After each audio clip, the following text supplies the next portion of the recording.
bienvenidos a Noticias ITV News. Hoy les entregaremos las noticias más importantes del día. El 8 de diciembre de 2024, 4 menores de Guayaquil desaparecieron tras presuntamente ser secuestrados por personas vestidas de militares. Los jóvenes desaparecidos son los hermanos Ismael y Josué Arroyo de 15 y 14 años, y sus amigos Saúl Arboleda de 15 y Steven Medina de 11. Este caso ha generado protestas y demandas de justicia por parte de familiares y organizadores de derechos humanos. Las autoridades están investigando el caso como una desaparición forzada. El presidente de Ecuador, Daniel Noboa, anunció la imposición de un arancel de 27% a las importaciones provenientes de México. Esta medida busca proteger la industria local y equilibrar la balanza comercial, que el 2024 registró un déficit de $218 millones con México. Noboa expresó su intención de avanzar hacia un tratado de libre comercio con México bajo condiciones que beneficien a Ecuador. Esta decisión se produce en medio de tensiones diplomáticas entre ambos países, tras un incidente ocurrido en abril de 2024 que rompió relaciones entre ellos. La industria rechaza postura con la CONAIE de acuerdo que Canadá es dedicada a la minería. De acuerdo comercial entre Ecuador y Canadá ha generado opiniones divididas. Las autoridades y parte del sector privado lo celebran como un paso hacia la diversificación económica, mientras que grupos sociales e indígenas liderados por la CONAIE lo rechazan. Critican la falta de transparencia en los negocios y el riesgo para el medio ambiente. La Cámara de Minería de Ecuador aclara que el acuerdo no incluye minería y destaca que las inversiones dependen de la seguridad jurídica, no del tratado, aunque el gobierno asegura que el acuerdo proveerá a sectores como flores, alimentos y textiles. La CONAIE sostiene que favorecerá a las transnacionales mineras y amenaza a sectores productivos, agricultores y comunidades. El tratado también busca mejorar el acceso a productos ecuatorianos a un mercado de 40 millones de comercio. Con la lectura del testimonio anticipado de Mayra Salazar, ex comunicadora institucional de la Corte de Justicia del Guayas cuando Fabiola Gallardo estaba en la presidencia de ese organismo, es con lo que inició el fiscal general subrogante Wilson Toainga, la práctica de la prueba que mantiene dentro del caso Purga. La Fiscalía anunció que para fundamentar su acusación por delincuencia organizada contra los 13 procesados llamados a juicio, hará uso de 109 testigos y 55 peritos, de los cuales hasta el momento no ha prescindido de ninguno. La fase de práctica de prueba se instaló la tarde de este miércoles, 5 de febrero, luego de que la presidenta de la Sala de Juzgamiento de la Corte Nacional de Justicia, Daniela Camacho, declaró precluida la fase de alegatos de inicio. Esta, que fue la primera fase de las 3 que componen la etapa de juzgamiento, se dio instalada el miércoles a las 10:30 am y concluyó pasadas las 4 de la tarde.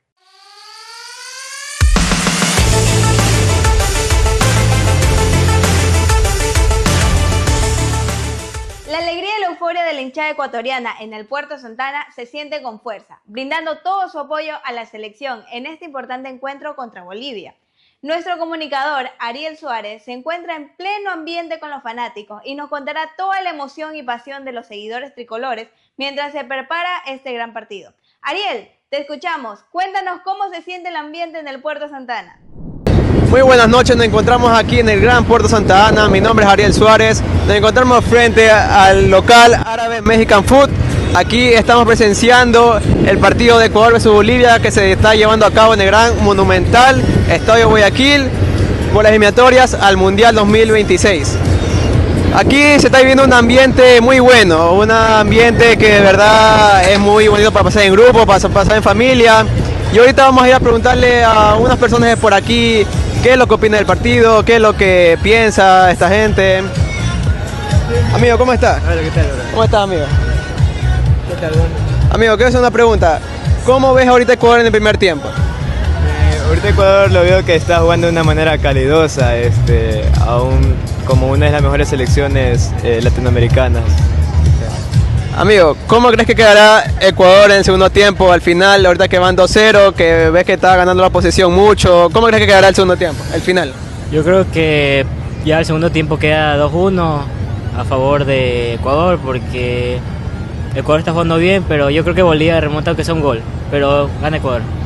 Y amigo, ¿cómo ahorita tú ves el ambiente en este lugar, en el Puerto Santa Ana? ¿Cómo ves todo aquí? O sea, la verdad es que la gente está contenta de ver a la selección, a los tiempos, ¿no? Y bueno, la gente espera que hoy Ecuador saque un resultado positivo y por el momento parece que es así, ¿no? Espero que Ecuador hoy día no quede 2-1, que golee hoy día Ecuador.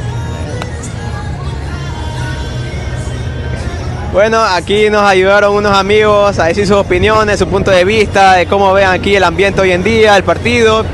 Y bueno, este ha sido hoy el reportaje. Espero vernos en una próxima. Hasta luego. Falta mes y medio para que la selección ecuatoriana vuelva a la acción en su duelo ante Venezuela. El próximo 21 de marzo en el Estadio Olímpico Atahualpa, en la ciudad de Quito, ante la importancia del duelo, el entrenador del combinado nacional, Sebastián Becasés, realizará una gira por Europa para seguir el trayecto de los tricolores en el exterior. Según el periodista Víctor Loor Bonilla, el adiestrador coincidirá con los encuentros de los playoffs de la Champions League, lo que le permitirá observar en primer plano a los futbolistas que están en el fútbol de élite del viejo continente. Con esta gira, el argentino intentará fortalecer su planificación y asegurarse de contar con los mejores jugadores para afrontar estos compromisos clave por la jornada 13 y 14 de las eliminatorias sudamericanas. Luego de su encuentro ante la Vinotinto, la Tri viajará hasta Santiago para enfrentarse a Chile en el Estadio Nacional Julio Martínez Prádanos el 25 del siguiente mes. A pesar del corto tiempo que lleva como entrenador de la Tri, el argentino Sebastián Becasés ha demostrado de lo que es capaz y los logros que puede conseguir junto a la selección. Esperamos que los resultados del próximo partido sean mejores. El delantero ecuatoriano Felipe Caicedo, de 36 años, ha firmado con el Barcelona Sporting Club. Después de casi 2 años sin actividad profesional, Caicedo se prepara para competir en la Liga Pro, la Copa de Ecuador y por primera vez en su carrera en la Copa Libertadores. No se vayan, al momento regresaremos con las noticias de entretenimiento. Volvemos enseguida.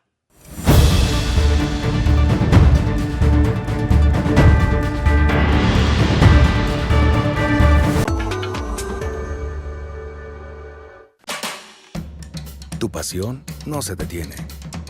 Pero ese momento diario con Nescafé, el café número 1 del mundo, con su irresistible aroma y sabor, hace una gran diferencia. Nescafé, un momento, una gran diferencia. ¿Qué le pedirías a un bolígrafo? ¿Qué le pedirías a sus manos? ¿A sus ojos? ¿A sus labios? ¿Qué le pides a una llave? ¿Qué le pides a un mechero? ¿Y a la vida? ¿Qué le pides? Coca-Cola. Destapa la felicidad. Vamos, David. Llevas 2 horas en la cola. Basta ya. Mira aquella barrera. Te escabulles y vas por el salto de la victoria. Vamos, dale, dale. De cara al piso. Al menos fue un buen revolcón, David.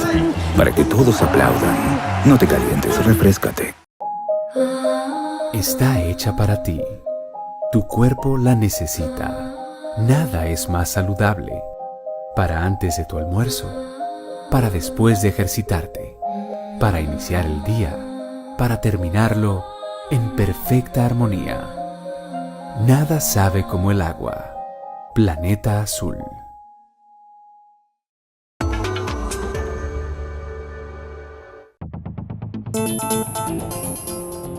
Karol G y Peso Pluma fueron grandes ganadores de los premios 2024.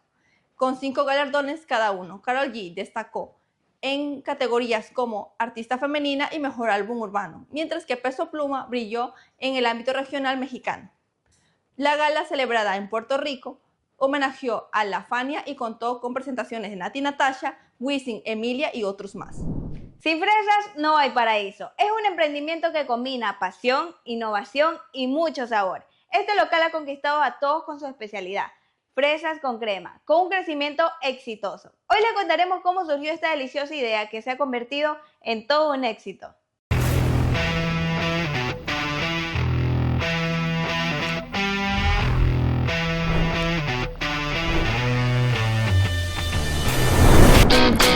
¿Sabías que hay un lugar donde las fresas son el ingrediente del paraíso? Hoy te llevamos a descubrirlo. Sin fresas no hay paraíso. Es más que un negocio. Es un lugar donde la tradición se mezcla con el amor por las fresas. Pero, ¿cómo empezó todo? Hablamos con Daniela, la creadora de este negocio.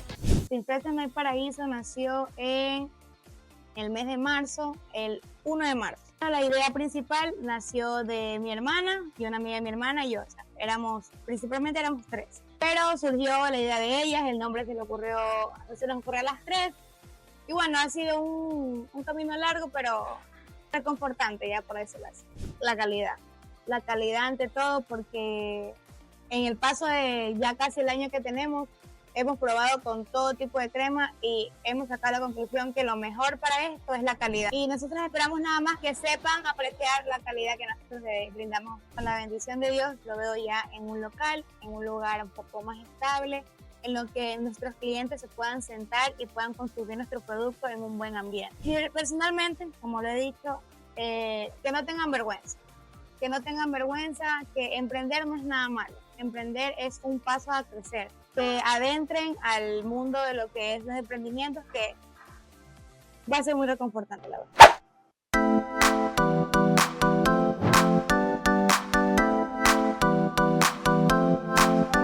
3 Bs: bueno, bonito y barato.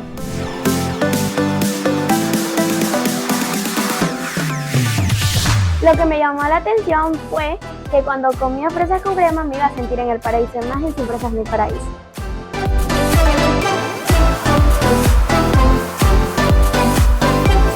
Estas fresas están a otro nivel. Me siento en el paraíso, tal y cual como dice su nombre. Sin fresas no hay paraíso. Si quieres probar estas deliciosas fresas, están ubicados aquí en la 34 de Argentina. Un local que empezó desde cero y está visionándose abrir su propio local para que sus clientes tengan una mejor experiencia. ¿Tú qué esperas en venir a probar las tuyas? Yo ya me voy con las mías aquí. ¿Qué pasó? ¿Que no eran canje? No.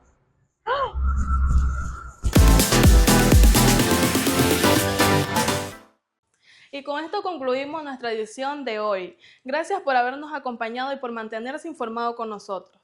Recuerden que la actualidad no se detiene y nosotros seguimos trabajando para traerles las noticias más relevantes y de interés. Ahora, para cerrar el programa, vamos a tener una entrevista que no querrán perderse. Conoceremos un poco sobre la historia de Edgar Rodríguez, quien nos contará sobre su experiencia y dedicación en el negocio que se ha puesto. Nos vemos el día de mañana. Un abrazo para todos. Hoy tenemos el honor de conversar con Edgar Rodríguez, un ejemplo inspirador de trabajo duro, perseverancia y fe. Comenzó su camino como maestro albañil a temprana edad y con el tiempo decidió emprender un nuevo rumbo que lo llevó a fundar Cromo Arte, una imprenta que ha prosperado por más de 40 años. Además, transformó su negocio en un recurso para servir a las iglesias, dando origen a Casa Bíblica, un ministerio dedicado a la creación y distribución de materiales educativos y espirituales que ha impactado vidas por más de 32 años. En esta entrevista exploramos cómo su visión, determinación y propósito han moldeado su trayectoria y lo han convertido en un referente del emprendimiento.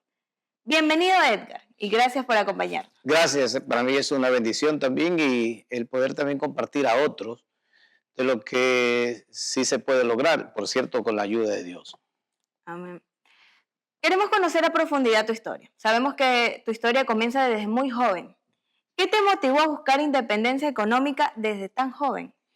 Bueno, yo creo que el ejemplo de papá en casa, que desde muy pequeñito nos enseñó el arte de él, el ser albañil, y desde muy pequeño nos llevaba, no queríamos que estudien, no nos permitió estudiar por ahí, nos escapábamos para estudiar y lograr alguna que sea el bachiller. Pero en medio de eso siempre había trabajo, siempre había trabajo. Entonces, desde muy pequeñito había en mí el deseo de trabajar con el deseo de tener algo de dinero en el bolsillo. ¿Y cuándo fue que tomaste la decisión de entrar al cuartel militar? Bueno, mucho trabajo de albañilería desde los 7 años, hasta como que ya está un poco cansado. A los 18 decidí, sin que ellos conozcan, me enrolé en hacer el servicio militar. ¿Cómo influyó tu tiempo en el cuartel en tu decisión de emprender, de pasar de estar en el cuartel, tomando la decisión de ser militar, a pasar a emprender y cambiar este oficio? Bueno, en aquel entonces hacer el servicio militar era muy fuerte, muy duro. Entonces eso como que hubo encontrones en mí, si la decisión era buena haberme ido, dejar el trabajo de casa, al poder estar allá un año y algo más que tuve. Pero en medio de eso hubo un tiempo especial donde tomé una decisión. Salgo del cuartel y hasta ese día dejo de ser albañil para comenzar a buscar un propio negocio. Y aquí entra el mundo del cromo. Sí, el momento que tomé decisiones, mamá me apoyó, mi papá imposible, no quería. De tanto diálogo, él aceptó. Y en el sector donde nosotros vivíamos había una persona que tenía una imprenta y elaboraba cromo álbumes. Conversé con ellos y ellos me abrieron la puerta y desde el primer día que trabajé, en verdad Dios me ayudó en esto, que toda promoción que salíamos a difundir se vendía. Y eso me ayudó a que muy pronto, en corto tiempo, yo pueda hacer mis propios álbumes, mis propios cromos, pidiendo servicio, por cierto, en imprenta. Entonces, el estar involucrado en venta y estar involucrado en imprenta, eso me llevó a ir conociendo un poco y seguir reuniendo dinero hasta que un día dije, deseo comprarme una máquina de estas. Pero a pesar de que había más oficios, ¿por qué la decisión de los cromos? Porque vi que el negocio era muy bueno en aquel entonces, era duro, difícil, había que trabajar casi 16, 18 horas viajando por todo el Ecuador, manejando carros, pero en cambio había recompensa, había una buena ganancia y por ahí mi mentalidad, bueno, yo creo que debo seguir en esto. Bueno, para la gente que no conoce en lo personal, me gustaría saber cómo era en estos tiempos el mundo del cromo. ¿Qué era el cromo? Porque sé que era muy conocido, pero Bueno, ¿qué era? es lo que se llama estampitas y siempre se elaboraba el personaje que estaba al día, por ejemplo, los Picapiedra, Meteoro, Messenger, y buscaban la manera de siempre promocionar a salida de las escuelas donde se regalaba el álbum para enganchar a los niños para que ellos compren los cromos.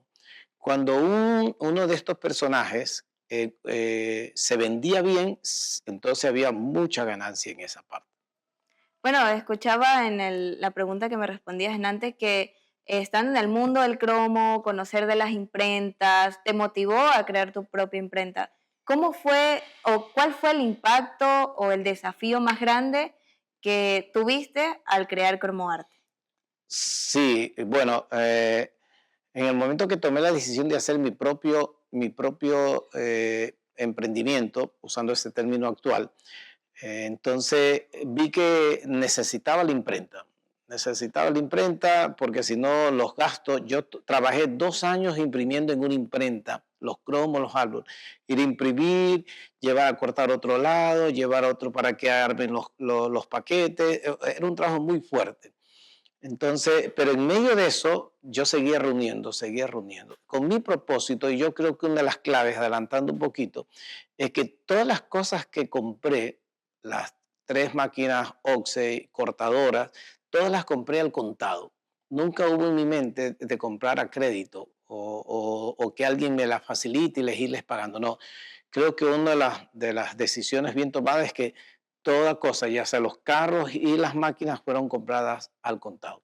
Pero al principio solo distribuías cromos, solo se hacía cromo en la imprenta. Sí, al inicio solamente cromo, yo mismo las imprimía, yo mismo las trabajaba, yo mismo salía a venderlos, hasta que un día dije, no, parece que el negocio iba bien, ya me toca quedarme, y entonces comencé a contratar vendedores.